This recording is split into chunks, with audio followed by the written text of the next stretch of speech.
네, 토마토 모닝 빅데이터 시간입니다. 미증시는 연준 의원들의 매파적인 발언에 하락 마감한 가운데 우리 시장에서는 간만에 찾아온 반도체주들의 반등이 추세 상승으로 이어질 수 있을지 관심이 모이고 있는데요. 이런 시장 속에서도 오늘도 전일 수급을 통해서 오늘장 시장 흐름 미리 체크해 보도록 하시죠.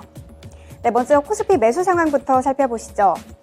외국인은 삼성전자와 SK하이닉스, 반도체 투톱으로 매수세가 많이 들어왔습니다. 반도체 산업에 대해서 새 공제에 대한 혜택을 받을 수 있을 거라는 기대감이 시장에 반영이 된 건데요. 이 두 종목 모두 다 어제 시장에서 상승 마감한 가운데 특히 내일 잠정 실적 발표가 예정된 삼성전자는 2거래일 연속으로 주가 흐름 강세 나타났고요. 마찬가지로 SK하이닉스 쪽에서도 2거래일 연속의 강세 흐름 이어졌습니다. 네, 밑으로는 금융주 쪽으로도 매수세가 많이 몰렸습니다. 카카오뱅크 그리고 신한지주, 하나금융지주가 이름을 올렸는데요. 어제 시장에서 이 정부가 부동산 대출 규제를 대폭 완화하기로 했다고 발표하면서 은행과 금융주들이 어제 시장에서 일제히 강세 흐름 나타났습니다. 이어서 기관 쪽의 매수 상황도 함께 체크해 보도록 하시죠. 네, 기관 쪽에서는 카카오를 가장 많이 담았고요. 인터넷 플랫폼주 네이버 쪽으로도 수급이 들어왔습니다. 어제 시장에서는 인터넷 플랫폼주들이 바닥에 대한 기대감과 또 미증시의 상승 영향으로 강세 흐름 보였는데요. 특히 최근 주가가 지지부진하던 카카오 같은 경우에는 주가가 3거래일 연속으로 강세 흐름 보이면서 코스피 시가총액 10위권 안으로 진입을 하게 됐습니다. 그 밑으로는 또 신한지주 그리고 KB금융 쪽으로도 매수세가 들어왔는데요. 신한지주는 주가가 3거래일 연속 상승한 가운데 이 3거래일 동안만 주가가 15% 이상이 상승하기도 했습니다. 이런 가운데 신한금융지주는 최근 경영포럼에서 자본 비율을 12%대로 유지하고 이를 초과한 부분에 대해서는 주주 환원을 원칙으로 하겠다고 공식화하기도 했습니다. 마찬가지로 KB금융 쪽으로도 주가는 3거래일 연속의 강세 흐름이 이어졌습니다. 그 밑으로는 카카오페이인데요. 카카오 그룹주들이 주가가 연초부터 강세를 나타내는 가운데 새해 들어서만 이 카카오 그룹주들의 시총이 2조 원 넘게 상승했죠. 카카오페이의 주가도 마찬가지로 3거래일 연속의 강세 흐름 이어졌네요. 이어서 코스피 시장의 매도 상황도 체크해 보도록 하시죠. 네, 외국인 쪽에서는 2차전지 관련주 쪽으로 수급이 매도세가 몰렸습니다. 삼성 SDI와 LG에너지솔루션, 포스코 케미칼을 많이 팔았는데요.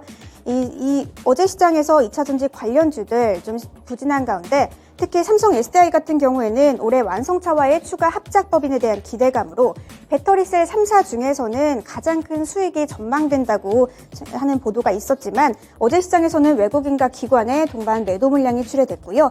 밑으로 LG에너지솔루션과 포스코케미칼 이 두 종목은 하루는 오르고 또 하루는 내리는 흐름이 반복되고 있는데요. 어제 시장에서는 이 두 종목 모두 다 하락으로 마감했습니다. 이어서 방산 관련주죠. 하나에어로스페이스 그리고 한국항공우주도 이름을 올렸는데요. 하나자산운용이 국내 최초로 국내 방산 기업에 투자할 수 있도록 하는 ETF를 선보이는 가운데 이 두 종목은 어제 시장에서 모두 다 하락으로 마감했습니다. 이어서 기관 쪽도 살펴보도록 하시죠. 네, 기관 쪽에서는 외국인과는 반대로 삼성전자 쪽으로 매도 물량을 많이 출회했습니다. 반도체 새 공제에 대한 혜택 기대감이 있는 시장 속에서도 기관 쪽에서는 매도 물량을 삼성전자 쪽으로 많이 내놨고요. 그 밑으로는 LG화학 쪽으로도 기관이 많이 팔았습니다. 중국의 방역 완화로 중국 쪽에서의 석유화학 수입 기대감은 있지만 올해도 고유가 기조가 계속해서 지속될 것으로 전망되면서 LG화학은 어제 시장에서는 하락으로 마감했습니다. 그 밑으로는 음식료품 섹터죠. CJ 제일제당도 이름을 올렸는데요. 최근 경기 침체가 이어지는 가운데 주가는 5거래일 연속의 하락 흐름 이어졌습니다. 마찬가지로 태양광 관련주 하나솔루션 쪽으로도 어제 시장에서는 약세 흐름이 이어졌습니다. 이어서 코스피 시장의 특징주 살펴보도록 하시죠. 네, 코스피 시장 특징주는 금융 관련주입니다. 정부가 부동산 대출 규제를 대폭 완화한다는 소식에 주가가 급등한 가운데 금융주들의 주주 환원 의지까지 더해지면서 금융주가 어제 시장에서 급등했습니다. 특히 행동주의 펀드까지 나서서 금융주가 주주 환원을 확대해야 한다고 언급하면서 추가 상승이 이어질지도 관심이 모이고 있습니다. 이어서 코스닥 시장의 수급도 함께 체크해 보도록 하시죠. 네, 먼저 외국인들 매수 상황부터 살펴보시면 레인보우 로보틱스를 가장 많이 담았습니다. 삼성전자가 레인보우 로보틱스에 총 589억 원 규모의 투자를 결정한 가운데 레인보우 로보틱스는 주가가 3거래 연속의 강세 흐름 나타나면서 어제 시장에서 52주 신고가를 경신했습니다. 그 밑으로는 SAMG 엔터인데요. SAMG 엔터가 반짝반짝 캐치 티니핑이라는 이 플랫폼, 이 콘텐츠가 중국 OTT 플랫폼에서 인기를 얻으면서 SMG 엔터 쪽으로도 어제 시장에서 52주 신고가의 흐름이 이어졌습니다. 이어서 제약 바이오주 현대바이오와 화일약품으로도 매수세가 들어왔는데요. 현대바이오는 최근 진행 중인 임상에 대해서 임상이 공식 종료되면 긴급 사용 승인을 할 것이라고 발표를 하기도 했죠.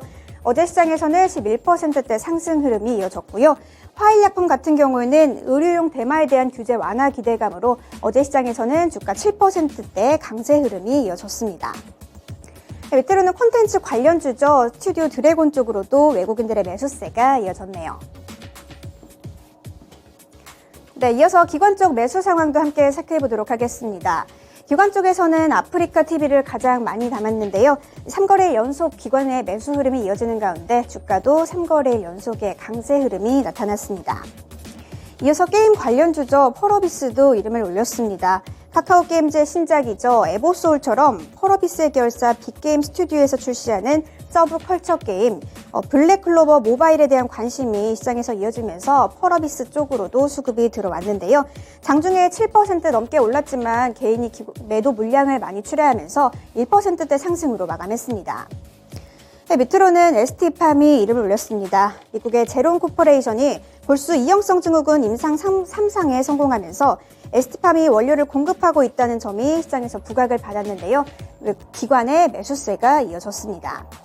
이어서 리오프닝 기대감을 받고 있는 카지노 관련주 파라다이스 쪽으로도 매수세가 이어졌고요. 애플 관련주 BH 쪽으로도 기관이 담았습니다.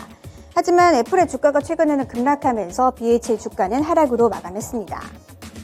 이어서 코스닥 시장 매도 상황 살펴보도록 하겠습니다. 네, 외국인은 2차전지 관련주 쪽으로 매도 물량이 많이 몰렸습니다. LNF 그리고 에코프로비엠, 에코프로까지도 매도를 하는 흐름이었는데요. 이 세 종목은 어제 시장에서 모두 다 하락으로 마감했습니다.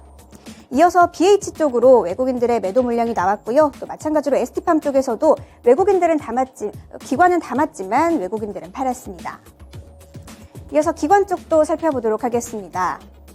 기관 쪽에서도 마찬가지로 2차전지 LNF 쪽으로 많이 매도 물량을 출회했고요. 또 기관이 계속해서 매도 물량을 출회하는 두 종목이죠. 오스템 임플란트와 삼강 MNT도 역시나 매도 물량이 많이 나오면서 어제 시장에서는 약세로 마감을 했습니다. 또 외국인과는 반대로 레인보우 로보틱스 쪽으로도 기관의 매도 물량이 많이 출회됐고요. JYP 엔터테인먼트 같은 경우에는 특별한 이슈는 없지만 기관이 6거래일째 매도 흐름을 이어가고 있습니다. 이어서 코스닥 시장 특징주 살펴보도록 하겠습니다. 네, 코스닥 시장 특징주는 SAMG 엔터인데요. SAMG 엔터가 국내에서도 인기가 많은 반짝반짝 캐치 티니핑이 중국 OTT 시장에서 서비스를 시작하자마자 인기 급상승 동영상 1위를 오르는 등 인기를 얻고 있는데요. 어제 시장에서도 SAMG 엔터는 52주 신고가를 경신했습니다. 이어서 주요 일정까지 함께 살펴보도록 하시죠. 네, 오늘은 삼성전자와 LG전자의 4분기 잠정 실적 발표 일정이 있습니다. 그리고 두 번째 일정으로는 미국의 12월 고용 동향 보고서의 발표 일정인데요. 한국 시간으로는 오후 10시 30분에 발표될 예정입니다. 함께 체크해 보시면 좋겠네요. 네, 이렇게 주요 일정까지 함께 살펴봤고요. 지금까지 토마토 모닝 빅데이터 시간이었습니다.